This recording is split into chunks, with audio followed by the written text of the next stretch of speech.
Hello, boys and girls. It's far too hot in here to wear this jacket.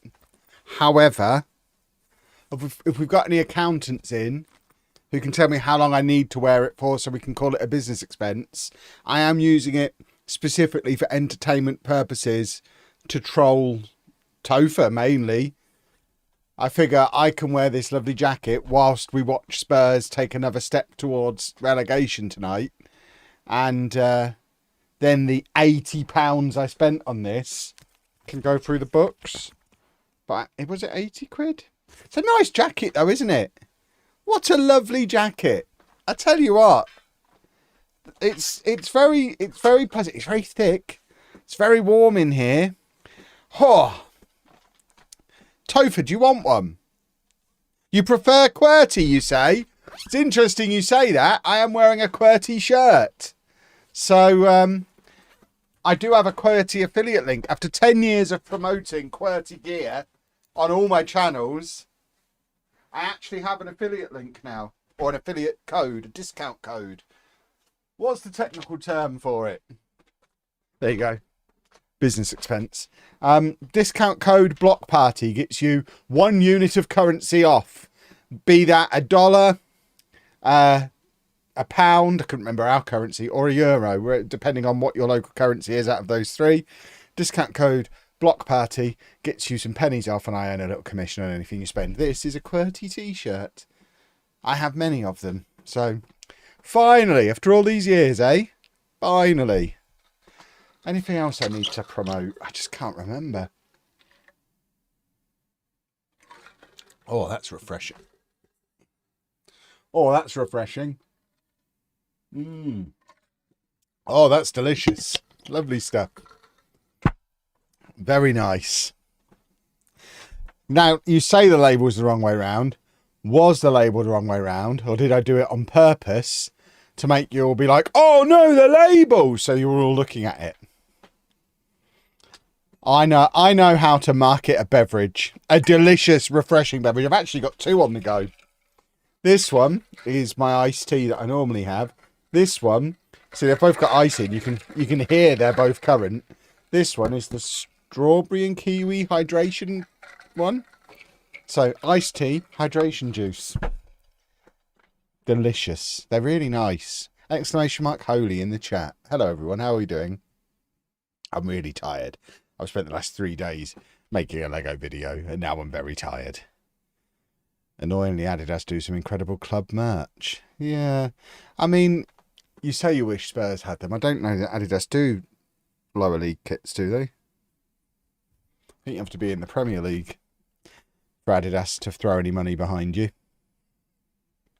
And obviously Spurs won't be for much longer, will they? Oh, what a time to be alive. That's the thing. By the end of tonight, Bedford could be a Premier League team and Spurs basically won't be anymore. What a combination that would be. What a time to be alive. Oh, my window cleaner's coming tomorrow. I should let Anna know. I'm just letting Anna know, because if I don't tell her now, I'll forget to tell her afterwards, and then she'll be startled. Window cleaner coming tomorrow. Don't be naked in front of the windows. Right, where were we? Should we do some Football Manager? We've got quite a lot to get on with. Boys and girls, we survived the January transfer window. We still have all of our favourite boys at the club. Now we just have to get promoted to the Premier League. Easy. I'd go so far as to say easy peasy, in fact, because this is where we are with 15 games to go. We are second in the league, only 4 points behind Everton.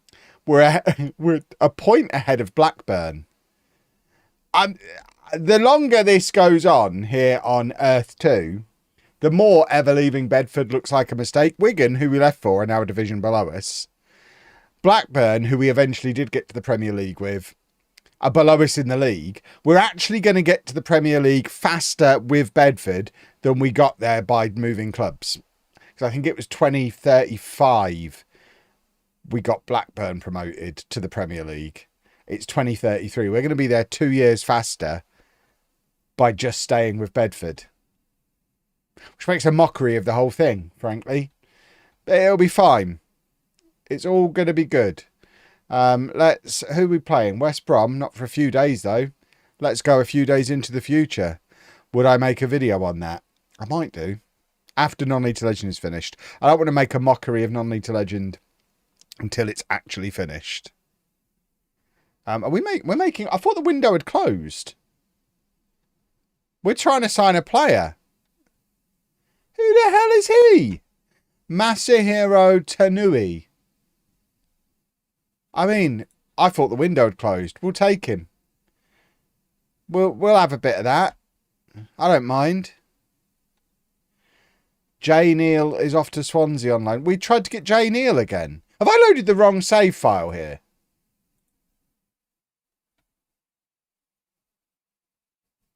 So, when did we go back in for Jay Neal again?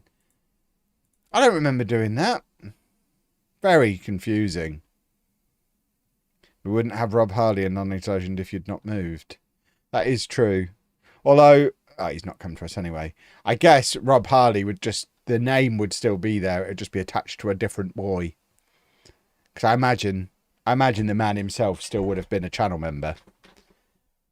So we probably would have had Rob Harley. Would he have been as good? Would he have been getting so much stick in the comments? The poor guy does £20 a month on his channel membership, or however much a name in the game channel membership is, and just gets trolled in the comments every day by people saying he's a winger. He's not a winger.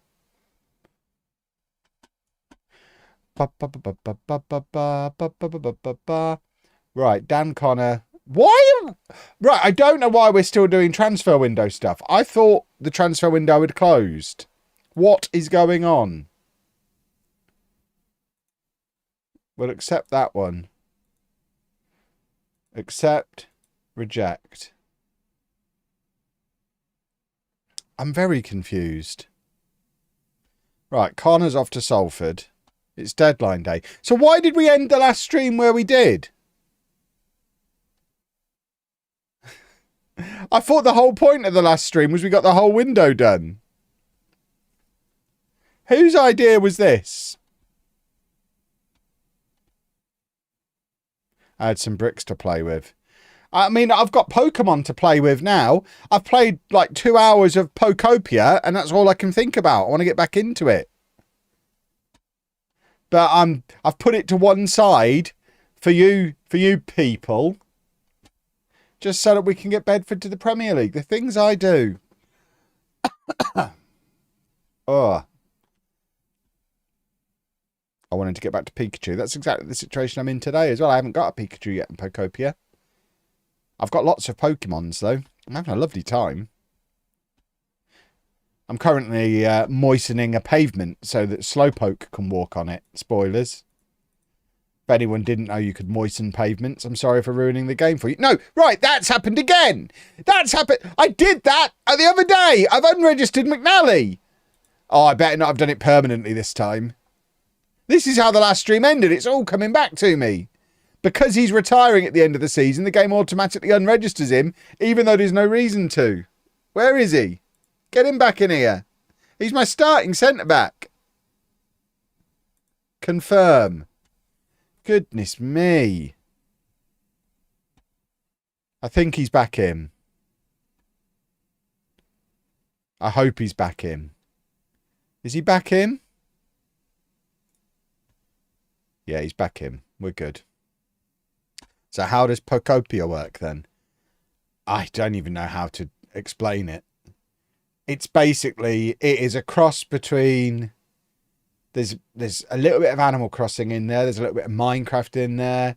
There's a little bit of Viva Pinata in there. Quite a lot of Viva Pinata in there. I think Viva Pinata is probably the closest. You basically, in order to attract the Pokemon to your area, you have to build habitats for them, which is exactly how Viva Pinata worked way back when.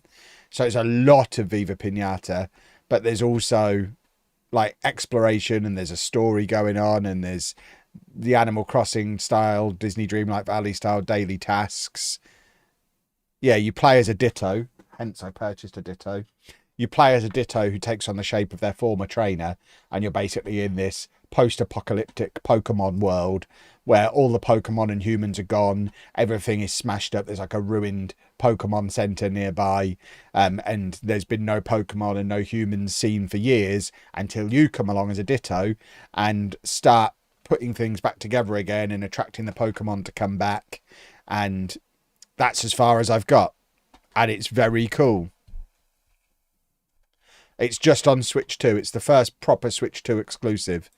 But its rating on Metacritic is the best Pokemon game ever.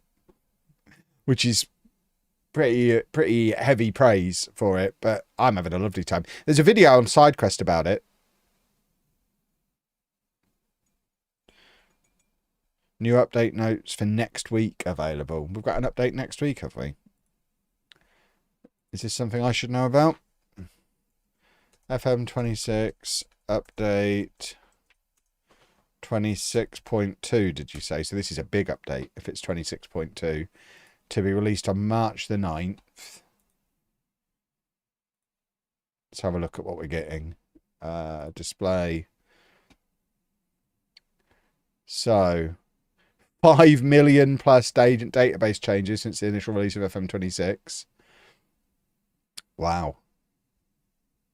Rosters for certain licensed leagues whose seasons run to the calendar year will only be reflective up to blah, blah. Yeah, that's fine. Updated licensed headshots, various crash and stability fixes, game no longer soft locks when attempting to progress to a penalty shootout, improved user interface responsiveness in online. Who cares about online? Redesigned features and results page to be full screen. Fixtures and results, not features and results. Was it not before? I mean, anything that makes stuff full screen is better. Added a preference for the fixtures and results screens to be automatically shown before and after matches in competitions the user is participating in. That's quite cool. Because then at least we know what's going on around us in the league. Users now able to change player instructions and roles via the tactics visualizer. Didn't know we couldn't. User is now able to view the tactics visualizer from the team shape tab. Fixed an issue causing the opposition formation visuals, blah, blah, blah, blah, blah, blah, blah, blah, blah, blah. Oh, added club profile and best 11 tabs on the club welcome pack. I don't know what a club welcome pack is. Quick pick will no longer include players who aren't in the first team unless you have a filter selected. Don't mess with my quick pick unless you're going to make it actually pick the bench properly. That's the bit of quick pick that needs fixing. Fixed an issue causing injury indicators to remain after clearing the position. Hide players option no longer filters out empty slots. Tactic name no longer overlaps. Opposition is who cares. Players listed in the squad registration screen are now sorted by position by default. We just saw that as a problem just now. User can now sort the personality column. Why would you want to do that? People are weird. You're now able to sort players by squad number. Again, is this what people want? Resolved an issue where the user could duplicate the spoken languages. Right. Is there any, what have we got? Right. Increase the prominence of AI manager sackings. Yeah, because we don't know when that's going on. Players should no longer illogically get upset with the manager when a transfer is cancelled due to work permit issues. Fixed an issue preventing the director of football to sign players that were recently on trial at the club. I didn't know that was a thing. Fixed an issue causing some news items to incorrectly display a capital S after the player's name. That's such a weird bug. Fixed a rare issue where some players would illogically be considering options at the end of their contract when playing at the lower levels in England. Is that illogical? Resolved a very rare issue where player highlights from a past match would sometimes show the wrong match. Implemented dynamic aging for new gen portraits. Hooray! Fixed an issue caused distorting. Well, resolved a rare issue causing weather to snow during matches played in Saudi Arabia. Brilliant. Players' Under Armour should now always match the colour of their kit shorts. I had noticed that one was weird. Under pitch heating should now work when on low and very low graphic settings. What, was my screen going to get hot? I don't understand that one. Lowered the brightness of the pitch when playing matches at night. Improvements made to manager hair quality. I mean, that one's obviously for Zealand. Mine's fine. How much better can my hairline get? And then various in-game editor, pre-game editor things, competition rule changes,